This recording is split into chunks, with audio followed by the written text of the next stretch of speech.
शादी करा दो, शादी करा दो, शादी करा दो, शादी करा दो, शादी करा दो, शादी करा दो, शादी करा दो, शादी करा दो। मेरी शादी करा दो सरकार। सुना आपने इस बुजुर्ग की जुबानी। आखिर ये बुजुर्ग जो रेवाड़ी के नया गांव का रहने वाला है और उम्र है इसकी 71 वर्ष, नाम है इसका सतवीर सिंह, आज जिला मुख्यालय पर जिला उपायुक्त के कार्यालय में बाकायदा शादी का सेहरा बांध करके पहुंचा और सीधा जिला उपायुक्त से कहा कि आप मेरी शादी करा दीजिए सरकार, क्योंकि अब मुझसे बर्दाश्त नहीं होता। आखिर मामला क्या है पूरा आपको विस्तार से बताएंगे। ये हम आपको तस्वीरें दिखा रहे हैं रेवाड़ी जिला मुख्यालय की, जहां आज ये 71 वर्षीय बुजुर्ग सर पर साफा बांध करके जो है जिला मुख्यालय पर पहुंचा।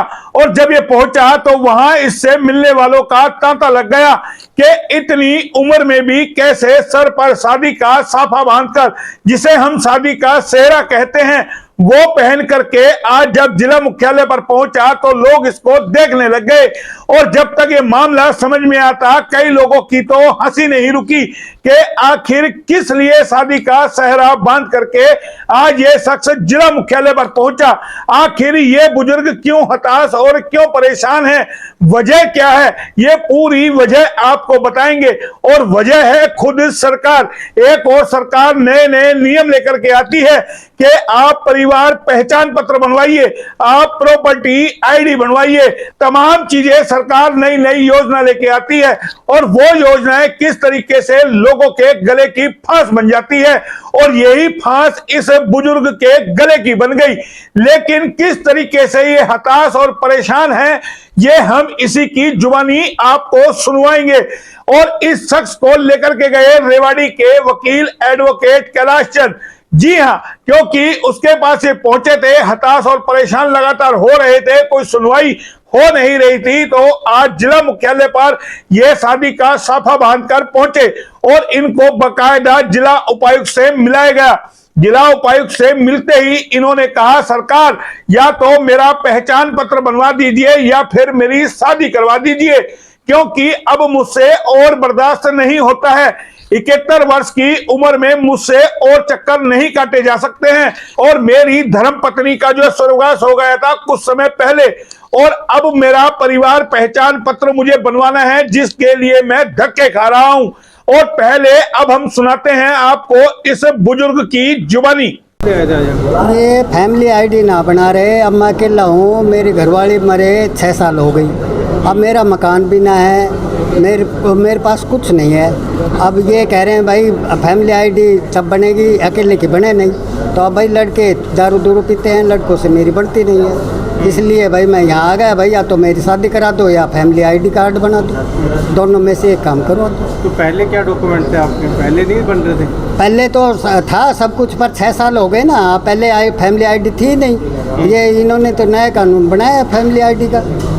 तो जो बाकी डॉक्यूमेंट है आपके? बाकी सारे हैं, पहचान पत्र है, आधार कार्ड है, अकेले का है मेरा। पेंसिल भी ना बनाई इन्होंने, पेंसिल भी कह रहे हैं, मैं कह रहा हूँ भाई मेरी उम्र 71 साल हो गई, तो मेरे को 60 साल से पेंसिल दी जाए। सरकार की जिम्मेवारी है, कोई भी नियम या कानून बनाए तो उसको घर तक उसको सुविधा मिलनी चाहिए, ये नहीं है भाई वो दफ्तर के चक्कर काटेगा। तो आपने सुन लिया इस बुजुर्ग को।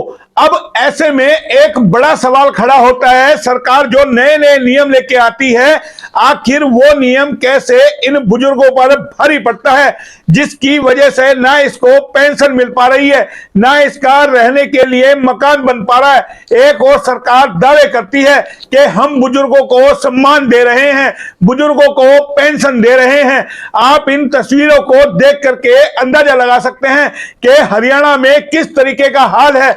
यह रेवाड़ी की एक बानगी है, जहां एक बुजुर्ग अपना पहचान पत्र बनवाने के लिए धक्के खा रहा है और उसको कहीं कोई सहारा नहीं मिल रहा, और मिला तो एक वकील का।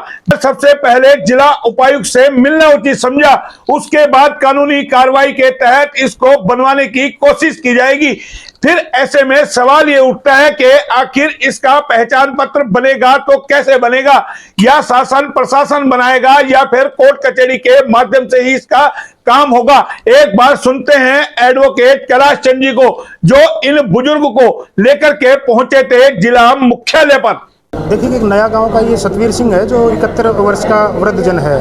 ये काफ़ी समय से परेशान हो रहा है। वही इसका कहना है कि मेरा परिवार पहचान पत्र बनाया जाए, जबकि ये परिवार में अकेला है, परिवार में और कोई सदस्य है नहीं। इसकी पत्नी थी, वो 6 साल पहले एक्सपायर हो गई। अब सरकार इसका परिवार पहचान पत्र अकेले होने की वजह से नहीं बना के दे रही, तो ये चाह रहा है कि भाई मेरा परिवार पहचान पत्र बनाया जाए और मेरा जो वृद्धा पेंशन है वो भी लागू करवाई जाए। इसके मकान की जो हालत देखेंगे आप, देखेंगे मकान जो है सिर्फ दीवार दिखाई देंगी, उसमें छत नाम का कोई सामग्री नहीं है। आप इस तरह की शिकायत करते रहते हैं, तो क्या ये नियम नहीं है कि सिंगल का पहचान पत्र? देखिएगा, जो भी राइट है सबको हक मिलना चाहिए। परिवार पहचान पत्र जो सरकार ने ये नियम लागू किया कि भाई अकेले का नहीं बनेगा, तो ये गलत नियम है।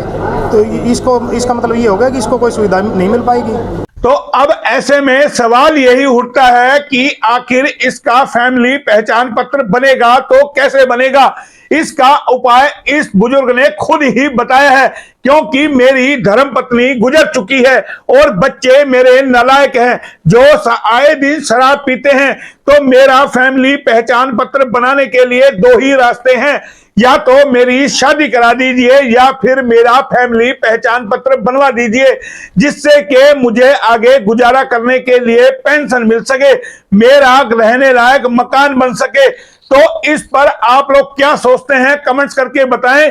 क्या ये बुजुर्ग गलत है या फिर वो सरकार गलत है जो दावे और वादे करती है कि हम बुजुर्गों को सम्मान दे रहे हैं, मान दे रहे हैं। किस तरीके की हरियाणा की स्थिति है, किस तरीके से कभी प्रॉपर्टी आईडी के नाम पर, कभी फैमिली पहचान पत्र के नाम पर, तरह तरह के पहचान पत्र बनाने के नाम पर किस तरीके से लोगों को परेशान किया जा रहा है। और आए दिन सचिवालय में इस तरीके से लोगों की लाइन लगती है। ये तो एक वानगी है जो पिक्चर में आ गई, क्योंकि आज ये बुजुर्ग शादी का साफा पहनकर यानी कि दूल्हा बनने के लिए जिला मुख्यालय पहुंचा था, और वो तस्वीरें सामने आ गई जो मीडिया के सामने कैमरे पर आई। और ऐसी न जाने कितनी तस्वीरें होंगी जो मीडिया के कैमरे पर नहीं आती होंगी, और लोग किस तरीके से हताश और परेशान होंगे, और इन आईडी प्रूफों को बनाने के लिए किस तरीके से कार्यालय के चक्कर काट रहे होंगे। ऐसे में फैसला करना है सरकार को कि पहचान जो फैमिली पहचान पत्र है वो बनेगा तो कैसे बनेगा, या फिर इन वकील महोदय को सिर्फ कोर्ट का ही सहारा है जिससे इनका फैमिली पहचान पत्र बन सके। आप क्या सोचते हैं, कमेंट बॉक्स में जाकर के बताएं। फिलहाल इतना ही, फिर आएंगे किसी नई खबर पे, तब तक के लिए नमस्कार।